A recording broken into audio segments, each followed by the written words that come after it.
గమనించండి, పోరాటము చేయటానికి ఎప్పుడు మనం సిద్ధంగా ఉండాలి. పోరాడటానికి దేవుడు మనకు అవకాశాన్ని ఇచ్చాడు. ఈ అవకాశం పిలిచినప్పుడు ఆ పిలుపుకు తగ్గట్టుగా మనము కనుక బ్రతకకపోతే, ఏర్పాట్లో కనుక రాకపోతే తీసి పక్కన పడేస్తాడు. గమనించండి, అంటే పిలువబడిన వారు అనేకులు, ఏర్పరచబడిన వారు కొంతమంది అంటున్నారు. దేవుడు నీకు పిలుపునిచ్చాడు. ఆ పిలుపుని వినియోగించుకొని క్రీస్తులాగా నువ్వు మారటానికి ప్రయత్నించాలి. ఆ ప్రత్యేకింపబడిన జాబితాలోనికి నువ్వు రావాలి. పిలువబడిన పిలుపుకు తగ్గట్టుగా క్రీస్తులాగా మనము మారటానికి, ఏర్పాటులోనికి రావడానికి ప్రయత్నించాలి. కొంతమంది తమ మార్గాలను చెరిపేసుకుంటూ ఉంటారు. అంటే తమకిచ్చిన ఏర్పాటును వాళ్ళే కాళ్ళతో దనుకుంటారు. ఎవరు దనుకున్నారు? యోధా అంతే దనుకున్నారు.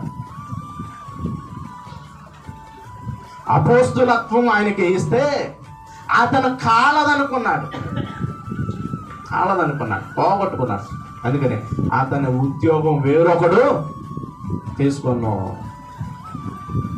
పిలువబడ్డావు నువ్వు పరిశుద్ధుడిగా ఉండటానికి. ఇప్పుడు పరిశుద్ధుడిగా క్రీస్తులాగా మారి నువ్వు ఎలాగుండాలంటే పోరాడు. దేవుని పనిలో నువ్వు ఉండటానికి నువ్వు ప్రయత్నించాలి.